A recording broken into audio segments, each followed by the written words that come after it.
25 अगस्त को प्रदोष होम प्रदोष की सारे प्रदोषों में कामना सिद्धि की प्रदोष अगर मानी गई है तो भौम प्रदोष को माना जाता है, मंगलवार को माना जाता है। मंगलवार के दिन, मंगल के दिन जब प्रदोष पड़ती है तो भौम प्रदोष कहलाती है। और उस दिन मंगलवार का दिन हो, डॉक्टर ने भी कह दिया हो कि इसको 20 साल तक औलाद नहीं हुई, 25 साल तक नहीं हुई, 30 साल तक नहीं हुई, 30 साल हो गए औलाद नहीं हुई और सब तरह से जब हार जाओ, भौम प्रदोष के दिन प्रदोष काल में शिव जी के मंदिर में शंकर के शिवलिंग पर 3 जगह पर कनेर का पुष्प समर्पित करना प्रारंभ। पहला अशोक सुंदरी की जगह पर, दूसरा जहां शिवलिंग रखा हुआ है उस जलाधारी पर, कटी पर, और तीसरा शंकर भगवान के शिवलिंग पर पुष्प कनेर का रखना प्रारंभ कर दो। उसमें से अशोक सुंदरी वाले पुष्प को घर लेकर आना प्रारंभ कर दो। होम प्रदोष के दिन 4 से 5 होम प्रदोष करोगे और एक दिन मेरा बाबा तुम्हारा गर्भ ठहरा देगा और बाबा की कृपा से तुम्हारे घर में संतान। सावन के महीने में प्रदोष का जो दिन आए, 2 प्रदोष श्रावण के महीने के 2 प्रदोष पड़ेंगे। किसी भी प्रदोष पर एक पीपल के पत्ते पर कनेर का पुष्प अपने घर के अंदर रख लीजिए प्रदोष के एक दिन पहले, और प्रदोष वाले दिन उसको बहते हुए पानी में डाल दीजिए। जिंदगी में जो तुम्हारे यहाँ तकलीफ चल रही है, एक उठ रहा है, एक बैठ रहा है, एक बीमार पड़ रहा है, एक ठीक हो रहा है, फिर बीमार पड़ रहा है, फिर ठीक हो रहा है, ये ठीक हुआ, फिर इसको हो गया, फिर इसको कुछ हो गया, फिर किसी को कुछ हो गया, अर्थात शिव का नाम लेकर। और फिर ही ध्यान देना, इस क्रम को करने के लिए आपको तुम रुकेश्वर महादेव का नाम लेना पड़ेगा। कौन से महादेव का नाम बोलना है? तुम रुकेश्वर महादेव, जिन्होंने भगवान शंकर की विरल भक्ति को धारण करा। कथा कहती है प्रदोष के दिन, प्रदोष काल में शिव जी के नाम का स्मरण प्रत्येक को कर लेना चाहिए। और एक नंदीश्वर शिव महापुराण से एक बात सीख कर जाइएगा। अगर आपको लग रहा है कि दुख समाप्ति नहीं हो रहा है, एक बीमारी से उठे दूसरी बीमारी में लग गए, फिर कोई दुख आ गया, फिर कोई दुख आ गया, फिर कोई तकलीफ आ गई, फिर कोई तकलीफ आ गई, बार बार आपको लग रहा है कि दुख पीछा ही नहीं छोड़ रहा, तो नंदीश्वर शिव महापुराण की कथा आपको कह रही है प्रदोष के दिन, प्रदोष काल में 2 जगह दिए लगाना प्रारंभ कर दो। पहला बेलपत्री के वृक्ष के नीचे, पहला दिया प्रदोष काल में, प्रदोष के दिन बेलपत्री के वृक्ष के नीचे, और दूसरा दिया अपने दरवाजे की चौखट के बाहर। मतलब अपन बाहर खड़े होंगे, अंदर की ओर दिया नहीं, बाहर की ओर। एक दिया बेलपत्र के नीचे देवाधिदेव महादेव से प्रार्थना कर कर, हे शिव शंकर, हे गौरी शंकर, हे शिव, आज प्रदोष का दिन, प्रदोष काल में आप भ्रमण के लिए निकलोगे नंदीश्वर के साथ में, ऐसी कृपा करना, आपके लिए मैंने द्वार सजाया है भोलेनाथ, आपकी दृष्टि मेरी चौखट पर भी कर देना, मेरी जिंदगी सवर जाए। इसलिए 2 दीप स्मरण करो। हाँ, अच्छा इशारा कराए हो, सब समझ रहे हो।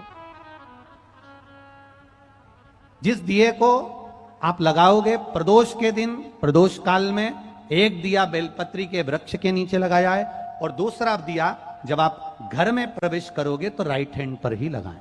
कौन से हैंड पर लगाएं? राइट हैंड पर। बहुत बहुत साधुवाद आपको दीदी, धन्यवाद, धन्यवाद दो। उन्होंने इशारा करके बताया कि दिया किस ओर लगाएं, कम से कम अपने को अंदाजा तो लग जावे ना दिया किस ओर लगना चाहिए। साधुवाद था, बहुत बहुत साधुवाद। इसको जागरूक श्रोता कहते हैं, जिनको कथा के प्रति रुचि है और भगवान के भजन के प्रति रुचि है, वो तुरंत भाव से उसको स्वीकार कर ले। तो 2 जगह दीप, पहला कहां पर लगाएंगे? जम के बोलो जरा। बेलपत्री के वृक्ष के नीचे। अब बेलपत्री के वृक्ष को भी समझना, कौन सा वृक्ष होना चाहिए? जो आप खड़े हो, दोनों हाथ ऊपर हो, उस हाथ तक भी उसकी पत्ती को स्पर्श ना हो पाए, मतलब उसकी छाया हमारे पूरे शरीर पर पड़े, तो बेलपत्री के वृक्ष की मूलता का आनंद है। जो छोटे बेलपत्री के वृक्ष होते हैं, छोटे छोटे जो पौधे होते हैं बेलपत्री के, इनको जल डालकर, खाद डालकर सिंचित करो, बड़ा करो, उनको पोषित कर कर, बड़ा कर कर कहीं अच्छी जगह उनको लगाओ, ये नहीं कि छोटी बेलपत्री के पत्ते तोड़ लो या छोटे से पौधे के पत्ते तोड़ लो, वो श्रेष्ठता नहीं है। शिव पुराण कहती है वृक्ष वो होना चाहिए जिसकी छाया हमारे ऊपर आए। बाकी के आपके घर में आप बेलपत्री का पौधा लगाते हो, उसको बड़ा करो, बड़ा करने के बाद उसको कहीं अच्छी जगह पर लगाओ जिससे वो बेलपत्री का पौधा बड़ा हो जाए। बड़ा हो जाएगा, हम हैं नहीं हैं, कम से कम वो पौधा रहेगा, वृक्ष बनेगा। वृक्ष बनेगा तो उसकी पत्तियां टूटकर महादेव पर चढ़ेगी तो हमारा कल्याण अपने आप हो जाएगा। उसमें लगाइए, आप वो बेलपत्री के पौधे को बड़ा करिए, उसको लगाओ, वृक्ष हो बड़ा। तो पहला दिया कहां लगाएंगे? बेलपत्री के वृक्ष के नीचे। और दूसरा, अपने घर में प्रवेश करते समय राइट हैंड में बाहर की। शिव तत्व को जानन कर। कौन से दिन? जम जम के बोलो जरा। प्रदोष के दिन। कौन से समय? प्रदोष काल, शाम का जो समय हो, शाम का समय, प्रदोष काल का समय भगवान को दीप प्रज्वलित कर दिया। शिव तत्व कह रहा है। नंदी ने शंकर भगवान से कहा आपने वचन दिया था मेरे को, आपने मुझे वचन दिया था, आपने मुझे वचन दिया था भोलेनाथ कि प्रदोष के दिन, प्रदोष काल में नंदी तू मुझे जहां ले जाकर खड़ा कर देगा, उसके आसपास में जहां मेरी दृष्टि पड़ेगी, वो जो मांगेगा महादेव उसकी झोली खुशियों से भर देगा। जिस लड़का लड़की का विवाह 30 साल का हो गया, 35 साल की हो गए, लड़का लड़की 40 साल के हो गए, 35 साल के हो गए, उनका अगर विवाह नहीं हुआ है, बहुत रिश्ते आए चले गए, संबंध आए चले गए, या जो बेटा बेटी चाहते हैं कि हम अच्छा पढ़कर एक नौकरी सरकारी प्राप्त कर लें, कोई ऐसा अच्छा जॉब हमारी किस्मत में मिल जाए, उन बेटा बेटियों से निवेदन करूंगा यदि आप चाहते हो तो एक प्रयास जरूर करो, एक प्रयास अपनी जिंदगी में जरूर करो।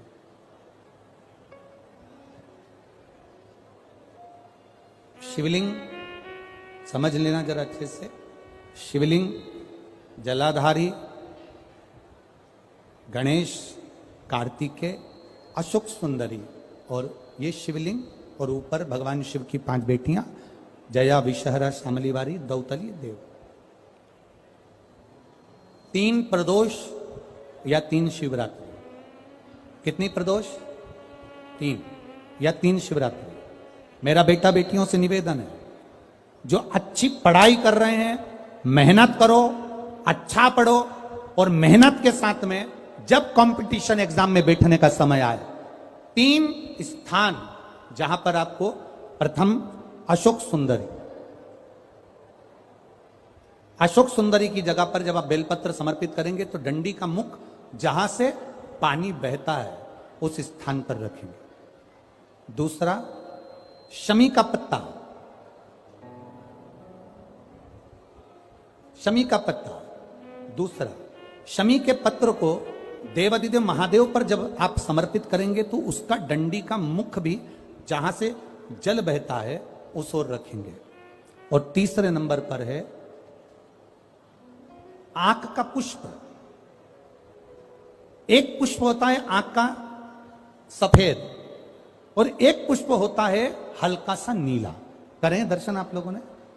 जम के तो बोलो जरा, करें ना? एक सफेद होता है, एक हल्का सा नीला होता है। सफेद आंख का जो पुष्प होता है वो केवल देवादिदेव महादेव का एक स्वरूप होता है, और हल्का सा जिसमें गुलाबीपन, नीलापन होता है वो शिव, पार्वती, गणेश, कार्तिकेय, अशोक सुंदरी, जया, विषहरा, सामरीवारी, दौतली, देव और शिव जी के जितने गण हैं उन सबका प्रतीक होता है। तो तीसरे नंबर का जो आंख का गुलाबी कलर या हल्का नीला सा जो पुष्प होता है, उस 5 पुष्प का गुच्छ मां जगत जननी का जो स्थान है जलाधारी, जहां अगर आप इधर बैठे हो तो उसकी विपरीत दिशा, इधर बैठे हो तो उसकी विपरीत दिशा, इधर बैठे हो तो उसकी विपरीत दिशा, विपरीत दिशा में उस पुष्प को समर्पित करना है।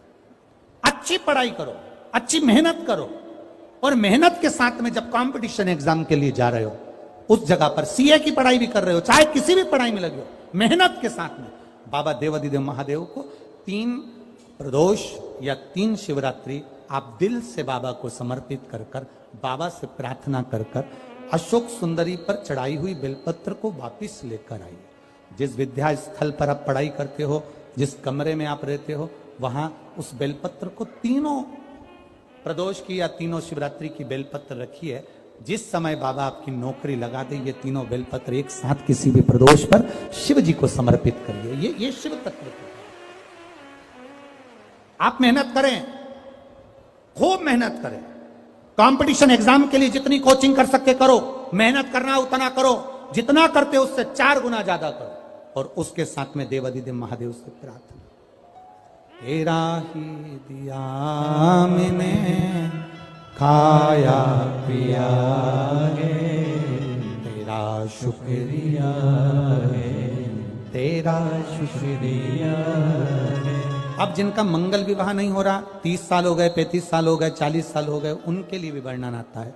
एक बेलपत्र, एक शमी पत्र, और महाराज वही आंकड़े का पुष्प 5 अपने हाथ में लेकर, बेलपत्री का वृक्ष जो होता है, उस वृक्ष के नीचे उसको रखकर शंकर भगवान के मूल मंत्र का स्मरण करते हुए, चाहे तो आप पंचाक्षर करें, चाहे आप षडाक्षर करें, चाहे आप श्री शिवाय नमस्तुभ्यम करें, केवल जो जल का पात्र है, वो जल के पात्र से 5 बार जल समर्पित कर कर, बेलपत्री के वृक्ष की 7 परिक्रमा कर कर, बाबा से प्रार्थना कर कर, उस पत्ती पुष्प को लेकर वापिस सजाएं, पूजन वाली जगह पर उसको रख दीजिए, और बाबा कृपा करेगा, जितना जल्दी होगा उतना मंगल विवाह आपका पक्का कराएगा, ये निश्चित है।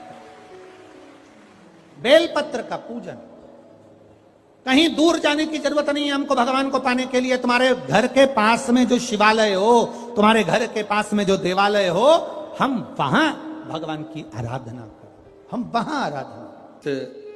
शिवलिंग का स्मरण आप करेंगे, बीच में जो एक मोटी सी लाइन होती है, इसको अशोक सुंदरी कहते हैं। सब लोग दर्शन करें, जम के बोलो जरा, करें। अशोक सुंदरी की जगह जहां पूरी हो जाती है, उसके बीच में शिवलिंग और उसके बीच में थोड़ी सी जगह खाली आती है। करें दर्शन, समझना जरा बहुत अच्छे से। जैसे ये अशोक सुंदरी की जगह है, हम निवेदन करेंगे आस्था चैनल वालों से भी और एलईडी वाले भी, जिन जिनको एलईडी पर आप दर्शन करा रहे हैं वो पूरी तरह से कराएं। गणेश जी का स्थान, षडानंद कार्तिकेय का स्थान, अशोक सुंदरी का स्थान बीच में। अशोक सुंदरी का जो स्थान पूरा हो जाता है, वहां से लेकर शिवलिंग के बीच में खाली जगह आती है। करें दर्शन आप लोगों ने, खाली जगह आती है।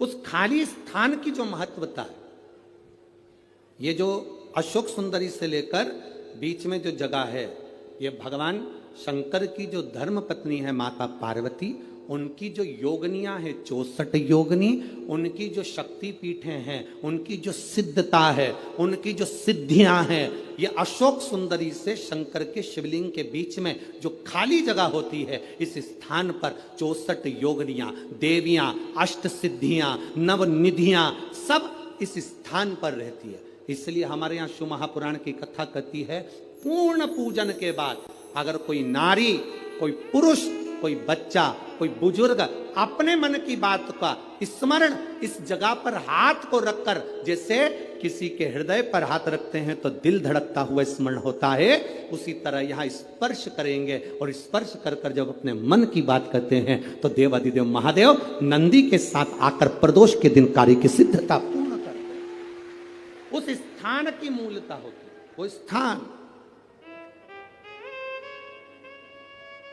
समझ में आएगी ना जगह। अरे बोलो तो जम के, नहीं समझ में आई हो तो एक बार फिर वापिस समझ लीजिए, फिर समझोगा।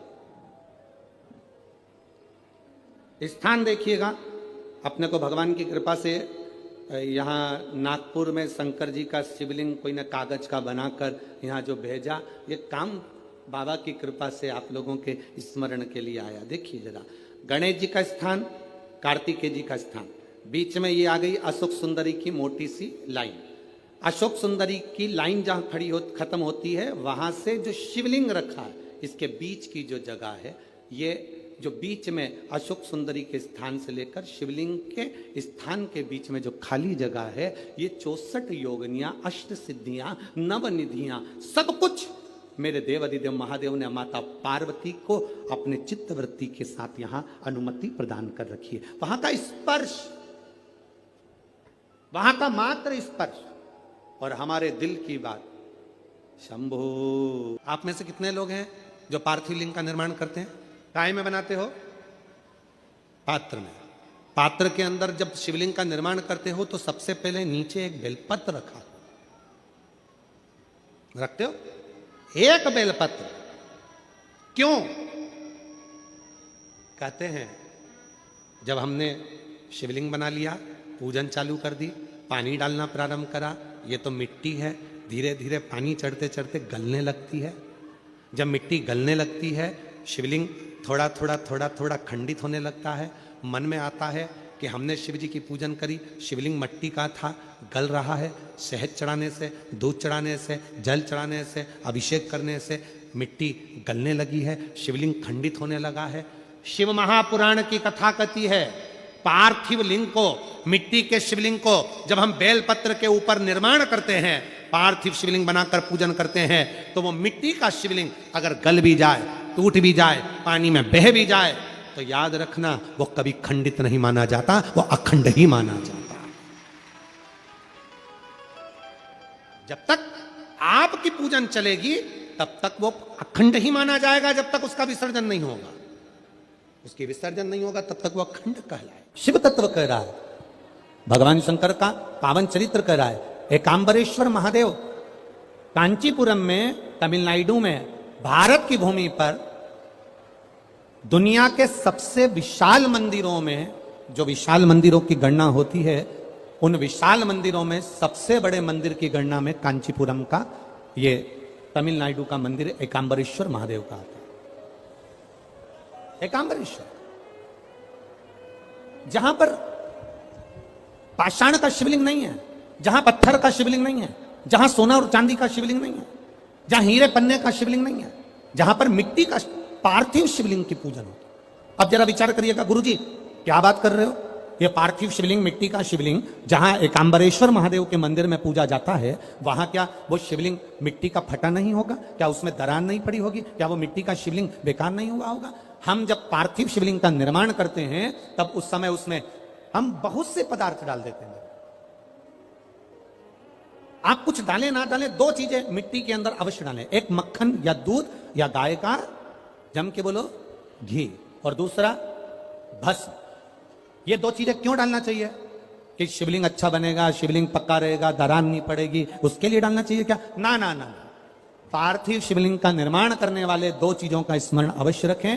पहला, मिट्टी के अंदर जब हम मक्खन, दूध या गाय का घी डालकर शिवलिंग का निर्माण करते हैं, जिसके घर में वंश नहीं बढ़ता, 20 साल, 25 साल, 15 साल, 12 साल हो गए हों, और जिसके घर में बच्चा ना हुआ हो, हम उनसे भी निवेदन करेंगे कि प्रत्येक प्रदोष, प्रत्येक शिवरात्रि, हर महीने प्रदोष आती है, हर महीने शिवरात्रि आती है, प्रत्येक शिवरात्रि, प्रत्येक प्रदोष को आप मिट्टी के अंदर मक्खन या गाय का दूध या गाय का घी, देसी गाय का मिलाकर शिवलिंग बनाकर उसकी पूजन करना प्रारंभ करें। 1 साल पूरा नहीं होगा, भले 20 साल हो गए होंगे, पर आपका गर्भ जरूर फेरेगा, ये निश्चित था। भले 20 साल हो गए, 22 साल हो गए, 25 साल हो गए, डॉक्टर ने मना कर दिया, नहीं होगा, फिर भी आप बाबा पर भरोसा, बोल बम का नारा है, बाबा है। आप विश्वास के साथ शिव की आराधना करिए। गाय, देसी गौ माता का दूध, मक्खन, घी, ये हमारे मिट्टी के अंदर मिलाकर जब हम शिवलिंग का निर्माण करते हैं तो हमारा वंश बढ़ता। दूसरा, भस्म। दूसरी चीज क्या है? जम के बोलो जरा पीछे वाले भी। पहले नंबर पर है मिट्टी में मिलाया गया मक्खन, घी या दूध। दूसरे नंबर पर है, जम के बोलो जल्दी से, भस्म। ये दूसरे नंबर पर। भस्म का प्रयोग शिवलिंग का जब निर्माण करें, पार्थिव शिवलिंग जब बनाएं, मिट्टी में थोड़ी सी भस्म जरूर मिलाएं। भस्म किस चीज के लिए होती है? भस्म किसके लिए धारण कराई जाती है? तो महाराज शिव महापुराण की कथा कहती है, जब शरीर में कोई बड़ी बीमारी आने वाली होती है, आप एक साधारण सा प्रयोग कर देखिएगा अपने जीवन में। एक साधारण सा प्रयोग, जब आपको लगे कि डॉक्टर ने बोला है कि कोई बड़ी बीमारी का चांस बन रहा है, कोई बड़ी बीमारी होने वाली है, आप थोड़े दिन तक देवादिदेव महादेव का ये शिवलिंग, ये जलाधारी, ये जहां से जल बहता है, गणेश जी का स्थान, कार्तिकेय जी का स्थान, बीच में एक मोटी सी लाइन अशोक सुंदरी, शिवलिंग जो शिवलिंग रखा है, जो जलाधारी है वो मां पार्वती जी का हस्तकमल, ऊपर से एक एक बूंद जो पानी गिर रहा है, जिस कमंडल में से, जिस जलाधारी में से जल गिर रहा है, वहां शंकर भगवान की 5 बेटियां, जया, विषहरा, शामली बारी, दौतली और देव, ये भगवान शिव की 5 बेटी। जब आपको लग रहा है कि मेरी जांच होने जा रही है, जब आपको लग रहा है कि मुझे डॉक्टर को दिखाने जा रहे हैं, मुझे लग रहा है कि कोई बड़ी बीमारी ना निकल जाए, अल्ट्रासाउंड करा रहे हैं, एक्सरे करा रहे हैं, उससे पहले घर में अगर थोड़ी सी भस्म रखी है, उस भस्म को जब आप जल चढ़ाने के लिए शिव जी के मंदिर में जाओ, हॉस्पिटल में दिखाने के लिए जांच कराने जाओ, उससे पहले एक काम जरूर करना, शंकर भगवान का जहां शिवलिंग रखा है, उस शिवलिंग के पास में भस्म का लेपन कर कर देवादिदेव महादेव पर 1 लोटा जल समर्पित कर कर उसी भस्म को अपने कलेजे पर, अपने हृदय पर लगाकर देवादिदेव महादेव का पंचाक्षर मंत्र नमः शिवाय, षडाक्षर मंत्र ओम नमः शिवाय या श्री शिवाय नमस्तुभ्यम बोलकर फिर आप जांच के लिए चले जाओ। कोई बड़ी बीमारी तुम्हारी जिंदगी में निकल ही नहीं सकती। भस्म भस्म हो, भस्म का काम क्या? हमारे रोग को, हमारी बीमारी को, हमारे आने वाले जो रोग हैं, जो बीमारी है, जो तकलीफ है, उसको समाप्त करती है भस्म का।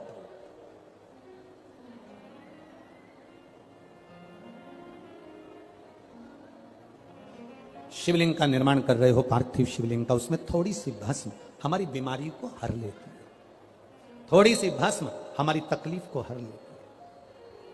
भस्म का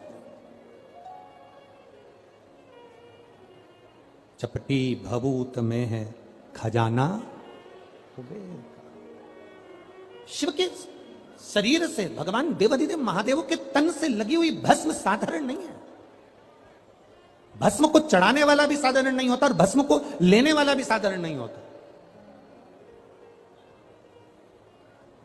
शंभु शरण पड़ी मांगो घड़ी रे घड़ी, दुख काटो दया